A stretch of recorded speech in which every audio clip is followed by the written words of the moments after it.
Banyak orang tersesat bukan karena gelap, tapi karena mereka mengikuti cahaya yang salah. Yang paling berbahaya dalam perjalanan spiritual itu bukan setan, tapi ego yang memakai jubah suci. Simak video ini sampai akhir. Jangan sampai kamu tertipu oleh cahaya yang justru menjauhkanmu dari Tuhan. Seorang murid pernah bertanya kepada gurunya, "Guru, kenapa banyak orang bilang perjalanan spiritual itu berbahaya jika kita belum kenal ruh kita sendiri? Bukankah mendekat kepada Tuhan itu selalu baik?" Sang guru menjawab dengan lembut, "Anakku, mendekat kepada Tuhan memang selalu baik, tapi jalan menujunya tidak selalu terang. Ada banyak lorong yang tampak bersinar, padahal cahayanya berasal dari api ego, bukan dari kejernihan ruh." Murid itu heran, bagaimana mungkin ego bisa menyerupai cahaya? Guru itu lalu menjelaskan bahwa itulah sumber bahaya terbesar. Ketika seseorang belum mengenal gerakan halus yang jernih di dalam dirinya, dia tidak akan tahu siapa sebenarnya yang sedang berbicara di dalam batinnya. Dia mengira bisikan ego itu adalah ilham.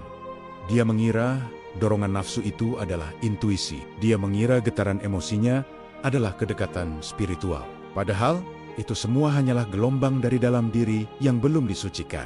Ego tidak datang sebagai musuh yang terang-terangan. Ia datang sebagai sahabat yang tampak suci.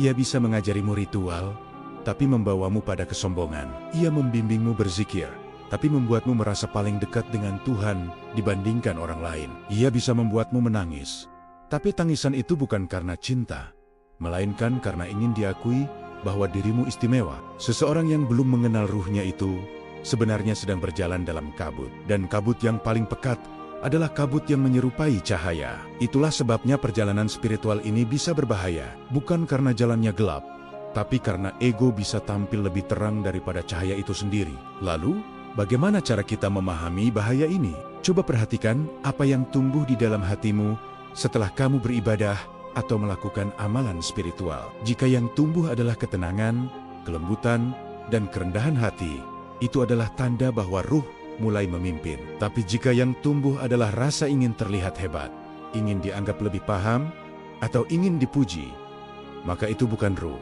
Itu adalah ego yang sedang naik ke atas mimbar, menyamar sebagai kesucian. Banyak yang tersesat bukan karena mereka jahat, tapi karena mereka terlalu cepat menilai dirinya sudah sampai di tujuan.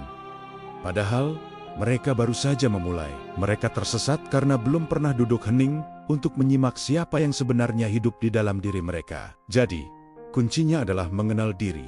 Sebelum kamu berjalan jauh, kenalilah dulu siapa yang melangkah.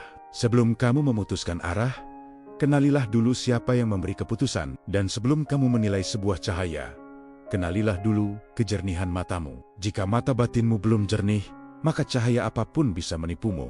Mulailah dengan diam. Diam dari keinginan untuk terlihat suci.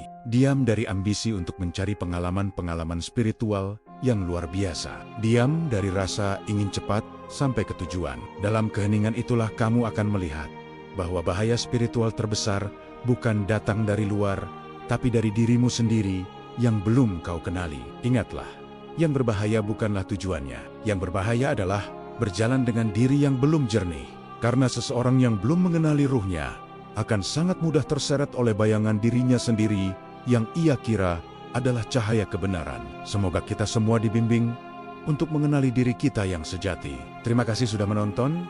Jangan lupa bagikan video ini jika bermanfaat. Sampai jumpa di video berikutnya.